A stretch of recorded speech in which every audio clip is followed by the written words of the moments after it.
Welcome, everyone. Today, we are going to be talking about toxic spirituality. This is a very hot topic right now, and I think it's super important that we really go over this because people are really seeking out spiritual growth. It's a very important subject, but a lot of people are getting locked into some of the wrong directions, and they're really getting disappointed with these spiritual leaders that are out there that are really kind of presenting a really bad taste for the people that really are making an mission and a true passion for their life. But you and I were talking and you started to tell me this story, so I'm gonna let you go ahead and tell me this story about what happened with you. A lot of people who impart spiritual toxicity on others kind of leverage the same strategies and techniques as people who get involved in toxic relationships. They impact the other person, in terms of their self-conscious. And this to me is almost one of the worst type of offenses because it can go on for so long. And that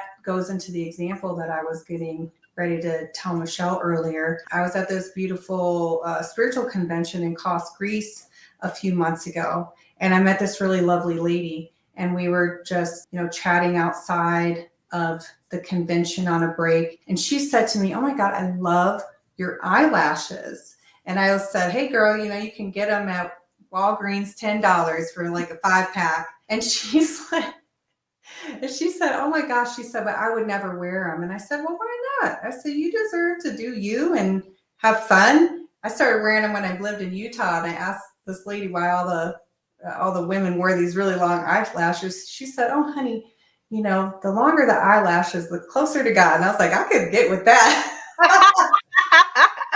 I love it. The longer the eyelashes, the closer to God. Lady says, "Well, the thing is a lot of people will look down on you for doing that." And I said, "What do you mean?" She's like, "Yeah, they'll say you can't wear this or do this or whatnot." And she said, "They'll just be really derogatory. And I feel like I'm just trying to find a place where I fit in." That really gave me pause because, certainly there are types of spiritual communities and organizations, where they focus on an ascetic lifestyle, giving up, worldly things and just focusing 100% primarily on God. But those types of organizations tend to be cloistered environments. This is like, becoming a nun in a convent or, maybe a Buddhist monk living in an ashram. You give up everything. In the context of what this lady was telling me about, these are groups of people who live in the world, right? They want to live in the world, but not of the world. They're not associated with necessarily a particular religion, maybe like an Amish community or something where it's highly important for them to maintain a certain standard of living, of which, the manner of dress and the way you wear your hair and stuff, for them comes, from particular scriptures, right? The example the lady is giving me is, she's meeting up with groups, that are social groups, essentially, of people who are trying to come together to support each other in their spiritual path. And they're treating each other in a derogatory manner.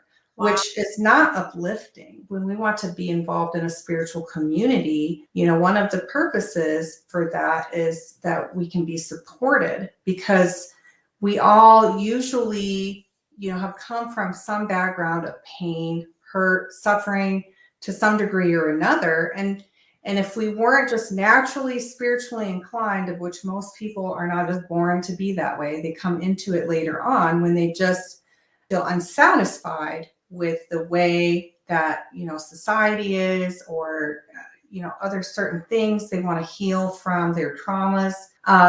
Being exposed to folks who degrade them verbally or emotionally, make them feel like they are less rather than building them up, is, in my opinion, certainly a form of spiritual toxicity that should be, looked for. Because if you're going to meet up with a spiritual group to get in touch with the divine and you're leaving feeling like crap about yourself, I would question if that experience is something that's really lifting you up. Now, of course, there is a component of spiritual transformation where you have to engage in a pathway of self-mastery that requires you to address your own insecurities, your own traumas and pain, and to exert mastery over yourself rather than allow forces to master you.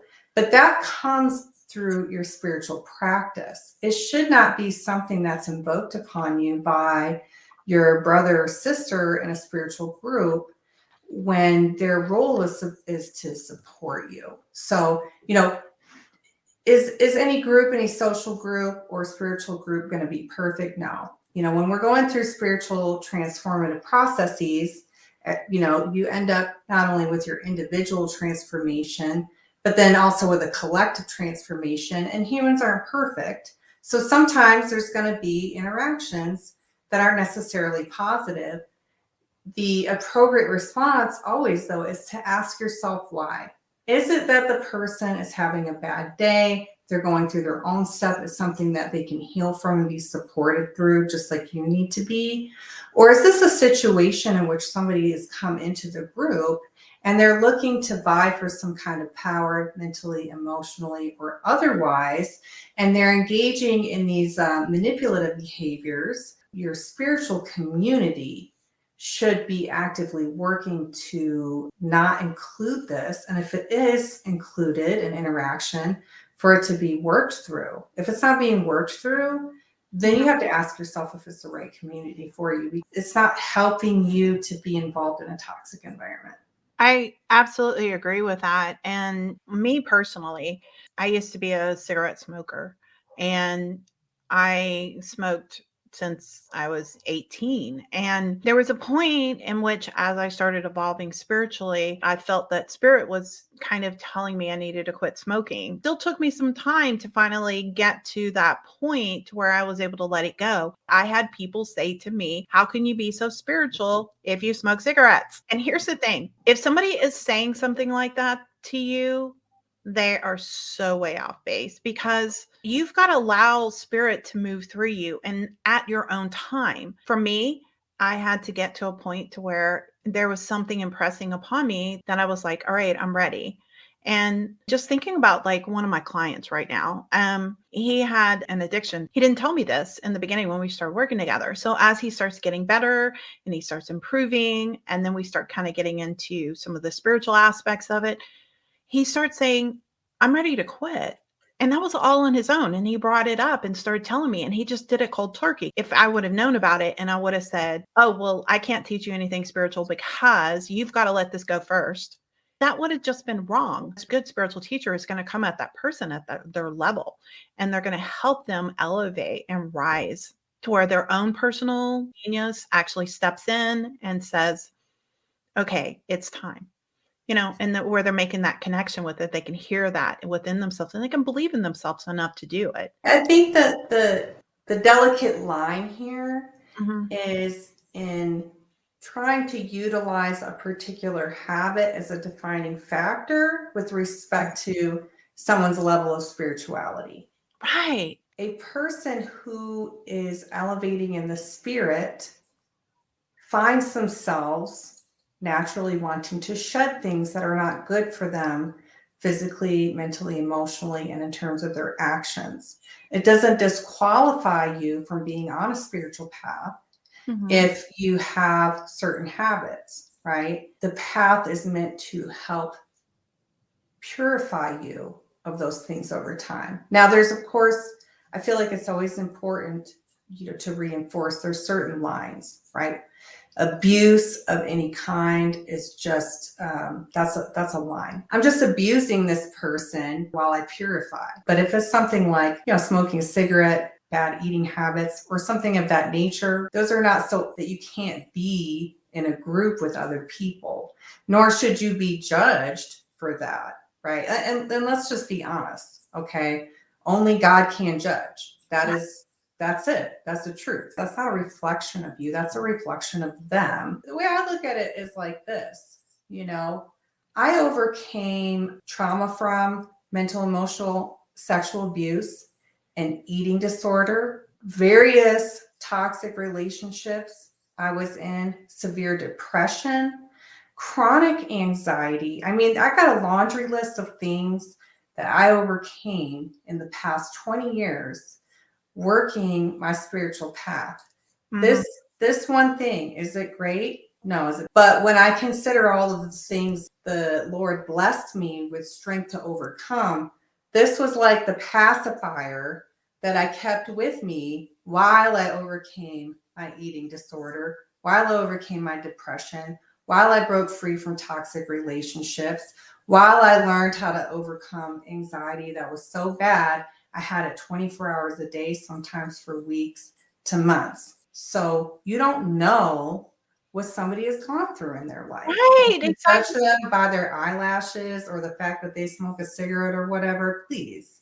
I know, I know. And I've noticed that you've like posted a couple of things like on Facebook about I can be sexy and spiritual, or when somebody tells you you can't do that. And I just felt like when you said that, I was just like, go girl. You can be all beautiful and all sexy and wear your eyelashes and hair extensions, or if you have any, or go and get your eyebrows tattooed or whatever, get some face injections to get rid of the wrinkles, whatever. It doesn't, none of this really has anything to do with anything except for I'm doing it because it makes me feel good. It really comes down to what you're attached to. And Mhm. I feel like this, I'm really glad you brought this up, because I have seen women, for example, I'm a scientist and engineer. I've seen women in my industry who didn't want to wear makeup or get their hair done or dress, in something feminine because they were afraid of how others would look at them. And when they had the opportunity to have a makeover, it was like the light just shined in them. It was like they really felt like their best self was coming out. I've also seen women, though, who've been so addicted to their beauty. It's like it's a crutch. They can't live without the injections and all this and that. It sends them into fits of insecurity. There was a woman many years ago at the temple that I served at in California who would miss our monthly initiation ceremony, which she was an officer in, because it was the only time she could go get her extensions, right? She couldn't live without it. So what it really comes down to is the thing itself is not the defining factor of your spirituality. It's where you are inside, and in your spiritual path is about becoming the most potent version of yourself, the best version of yourself, whatever that is, right? Whether it's you being an intellectual, whether it's you finally feeling comfortable with your body. I mean, I used to hate my body. I used to hate looking in the mirror. I feel freaking fabulous, and I'm flaunting it because I spent so many years of my life hating the way that I look. And Yeah. so this, I'm not addicted to it. I'm not attached to it. I appreciate the fact that I can engage in self-care. In the morning, I love to sit and listen to, my Greek language lessons while I'm doing my hair. It's relaxing for me. It's a manner of self-care for me. If I don't have time to do it, I can't do it. I have to be on a morning meeting with China Regulatory. Then it's hair pulled back, nice shirt on, glasses on, sitting there at 6 a.m. You do what you have to do.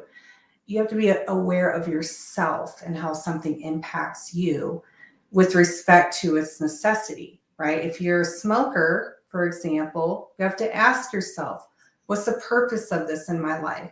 Is it that I just can't let it go? Or is it that, what, I'm choosing this one thing to hold on to while I overcome the myriad of other things that are far more exigent to my personal well-being than this. And once that's done, I'm going to work on tossing this because I know I overcame all that. I can definitely overcome this too. Right? Yeah. You have to be honest with yourself, though. Don't lie to yourself. Don't lie. Yeah. Absolutely.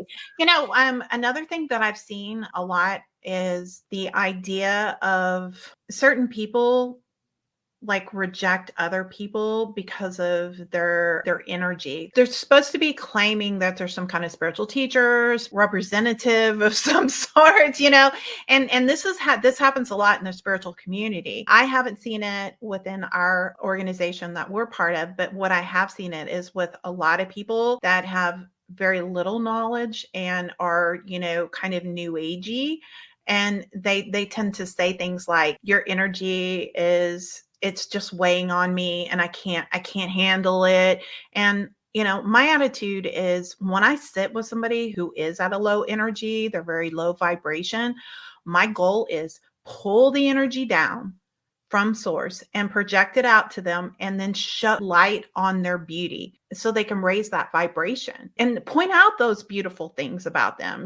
Like, here's what I see about you, here's this, and what it does, it raises them. But if you point out that somebody's got low energy and they're low this, you're low that, this is, you're blah, I can't be around you, it's making it bigger and making them feel depleted, and where they just like, nobody accepts me, nobody loves me, even the spiritual people think I'm too, I'm not good enough. And and that's sad, because these are the people that we're supposed to help. I mean, like, look at Jesus, for example. What did he do? He had dinner with the tax collector, the prostitutes, the beggars, and the poor people, and he washed their feet, and he had dinner with them.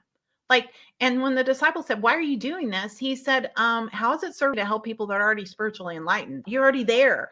Like, my goal is to get out there and help those that need help. And if you sit here and you have this God complex, of who you are, then that's a problem. This conversation is mostly about like being aware of, if somebody is showing you love and acceptance and willing to help you, then that's one thing. But if somebody's throwing out judgment and criticism and saying, okay, well, here's what your problem is, and da da da da da, da, and you're not, you're never going to get where you need to go if you don't do this, let God do that. Just shed that light on them and offer your support. And that's the kind of person that is going to help you grow, I feel like it's always important to understand the different contexts, because a lot of people think in black and white, right? And that's something we have to break ourselves free from. I've observed what you observe. There will be people who, what's the qualities here?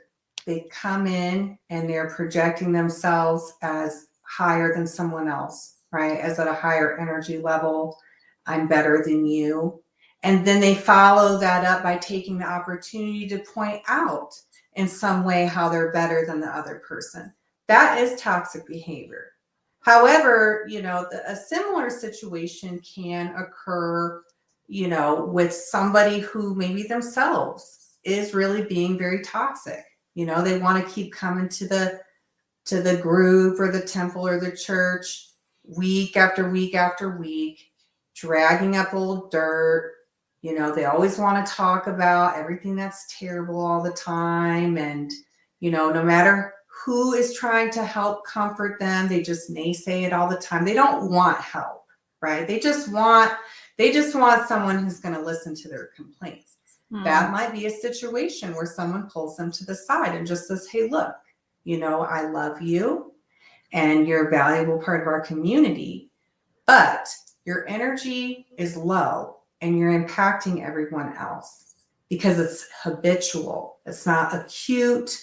It's not you just had a bad day. It's you're coming in here week after week after week, month after month after month with the same thing.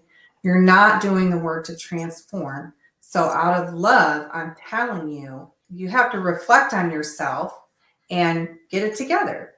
Sometimes people just need that, but we can relay that kind of information respectfully. We don't have to do it, in a derogatory way. Yeah. And we also just have to understand that the way people receive information and give information is interpreted differently. Somebody might say something that they feel is totally non-inflammatory, but the other person might take it as offense.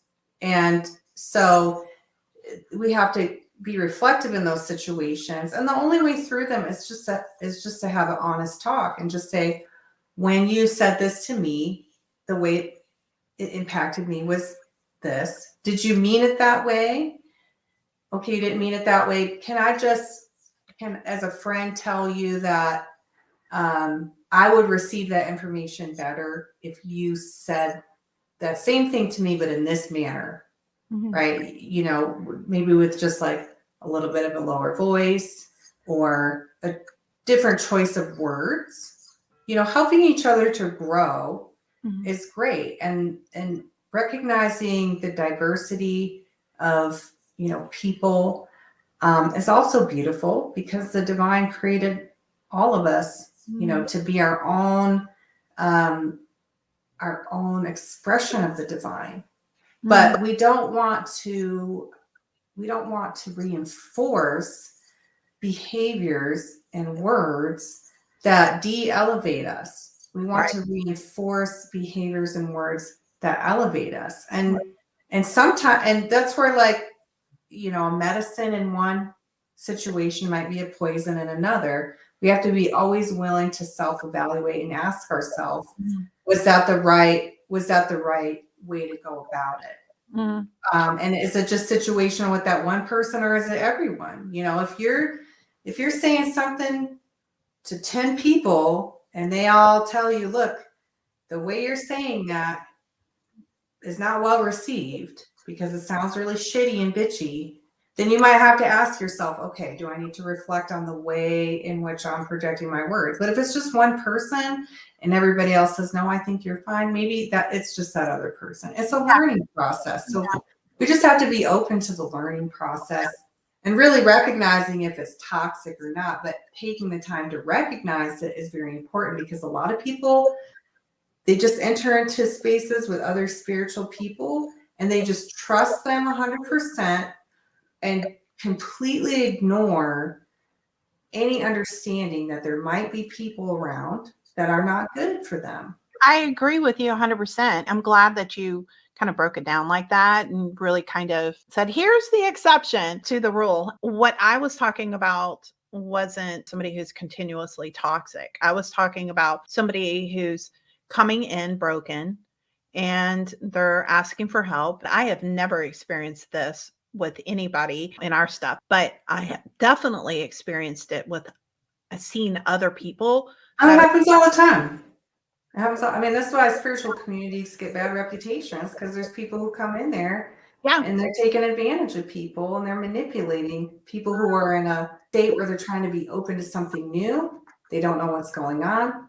They're easy prey for people like that.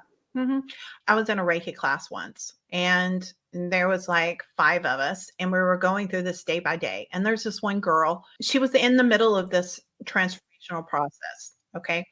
And she was very attached to her husband. And her husband was in the class, and she would like have to sit next to him. And, you know, just, she was, you know, that kind of person that can't do anything without him. I can't go to the store without him. I can't do that. And this was annoying the hell out of somebody else. Every time she had a question or something she was trying to figure out, or something she was struggling with that she was trying to figure out, like, how do I do this? Or is this going to help with this? This was absolutely driving this one girl crazy. And so she pulled me aside and she says, how do you deal with that? She goes, I just can't. If she says one other word, I'm just going to like lose it. And I'm like, she's just trying to learn. She's just trying to grow. And granted, this person that I'm talking about that eventually got to such a really good space that she became a yoga instructor. She started teaching breath work, and she learned how to find herself without being so attached to her husband. But it took the patience of somebody who said, I love you and I'm going to help you through this process. And the other person that was so like, I can't be, I don't like her vibration. It's just like, we're trying to do spiritual stuff and she's driving me crazy. And it's like, can't you just experience a little compassion for a second and just understand where she's at and just show a little love? She was there in a space with her husband too, who was charged with her care. It really was not that other lady's business what was going on. Yeah. And if you find yourself in that position as the lady, really what you should do, rather than worrying about what's going on with the other person, is ask yourself, why is what's going on with them impacting you? Because you are responsible for you. You have control over you. You don't have control over everybody else.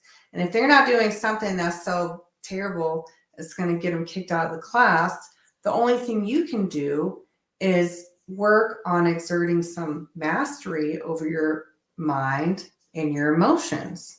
That's part of spiritual training, whether you're in a yoga class or not. There's this wonderful story that one of my mentors told me when I was younger.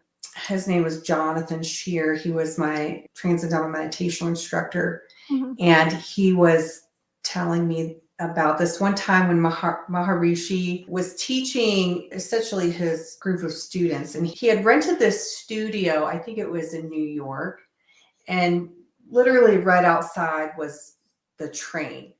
And he said they would go to sit down and this train would go by for like 5 minutes, and people would complain about it. You know, can't we go to another place that's quieter and this and that? Why do we have to put up with the train? And Maharshi said to them, do you need to have the room quiet so that it can meditate for you? And I just thought, wow, that was fantastic for me at the time where I was at mentally and emotionally, because I was learning really for the first time the skills of having mastery over myself. When people have reactions to things outside of them and they blame it on everyone else or the environment or whatnot, they're working with what is known as an external locus of control, i.e., these things are happening to me and I have no control over them. So I'm just going to throw a fit inside, but it does nothing for you. You can't escape that. However, once you turn to what's known as an internal locus of control, you realize that no matter what's going on outside of you, even if somebody comes up to you and they say something derogatory or shitty to you, or you have a jackhammer going on outside your office building when you're trying to meditate in your office, it doesn't matter, because you have control over yourself. You have the choice. And I think that's a really great addition to this conversation when it comes to toxicity. No matter where you go in life, you can be at the grocery store, you can be at work, a family gathering, a spiritual gathering, where there are more than two people, eventually at some point there's going to be friction. And so if you are trying to actively be on a spiritual path, your only responsibility is to yourself. If somebody comes up to you and they say derogatory things to you, you can either allow them to hurt you, or you can remain firm in yourself and not respond accordingly. And eventually that person will go away. You know, it's the whole bully thing. They want to bully you. They're not getting a reaction. They'll find someone else to do it.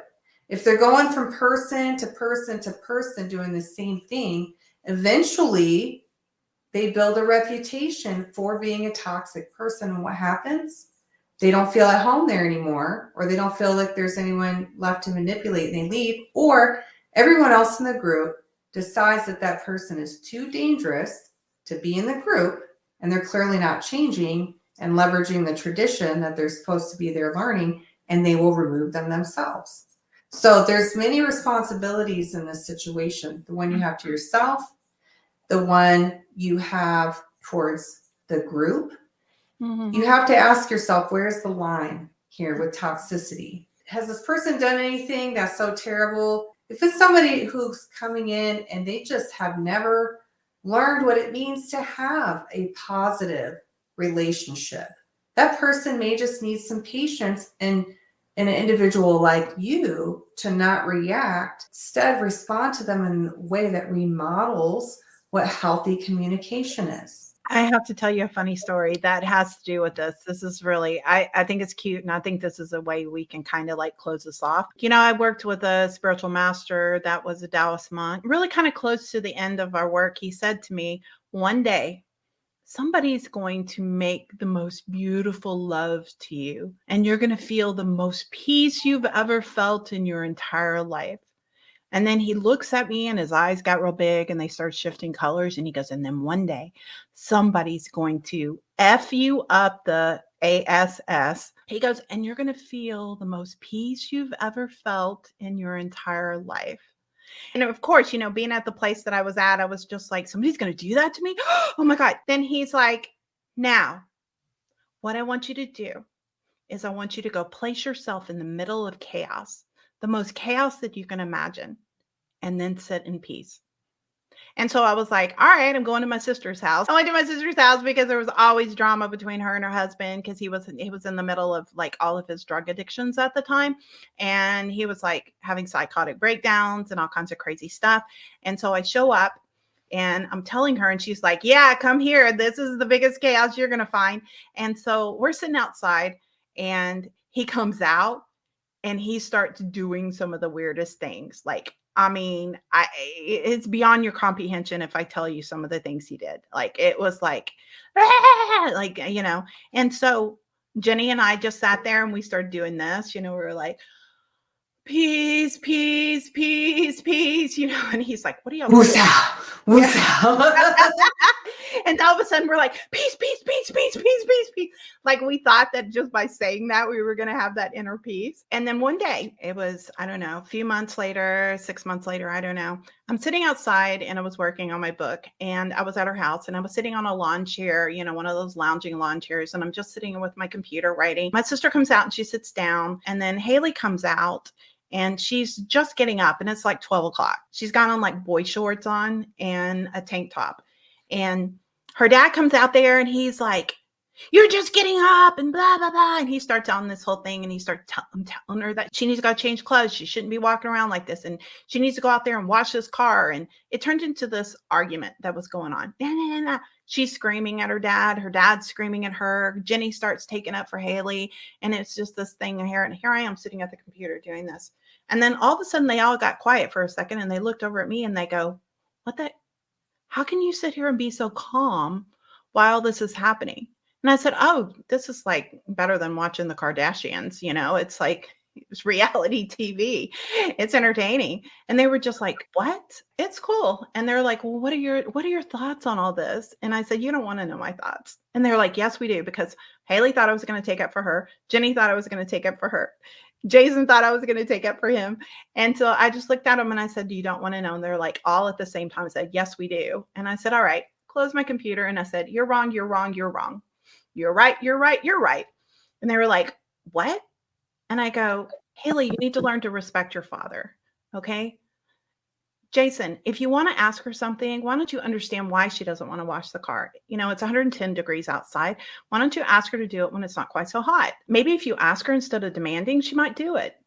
Jenny, Haley does need responsibilities. She's a little too lazy. She needs some chores. So I was like, and I said, here's what I have to say. And they were like, okay. And then I just opened my computer back and I started typing, and they started arguing again. And they were just like, how can you be so calm? And I think that thing you said, you need the room to be quiet so it can meditate for you.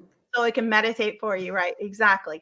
That's the whole point. When you finally get into a place where you're at peace, then none of this stuff affects you. And it's an ongoing process. It is called mastery. I can tell you that I thought I mastered that, and then one day I didn't. And then so it was like starting all over again. It's an ongoing goal. So our goal here as spiritual teachers is to just be the best version of ourselves, also walk the walk, try not to put so much pressure on other people to be something that they're not ready to be, and allow them to have that spiritual growth. I think that you've said a lot of really important things that I think really rang true.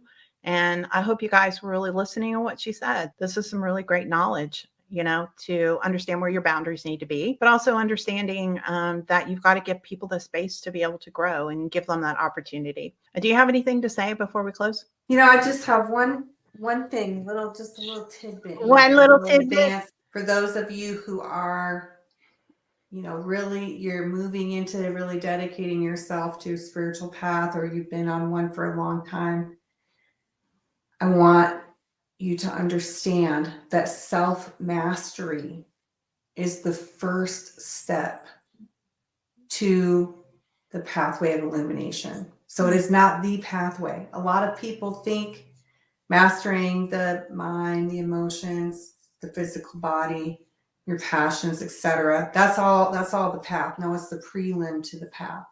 And that's why it's so important for you to learn to become a true master of yourself, not to repress things and shove them off, to recognize when you're being reactive internally and ask yourself why and explore that and apply the appropriate measures to overcoming whatever that was the root of the reaction, healing yourself and bringing yourself to some semblance of inner peace. Once you do that, then you can actually enter into the pathway of illumination and really start to experience the fullness of your connection with the divinity. But it doesn't happen. You might have little flashes, right? Little flashes of downloads and these kind of things. But to have the true connection consistently all the time, you have to have mastery over self, because these types of reactions, they muddy the waters. Duh, So that's so true. you can't receive a true message or give true healing or connect with someone in a manner of true compassion if you can't receive the fullness of that light. You only do that when you're an empty vessel, when you're in a state of pure equilibrium. That's when it all comes in.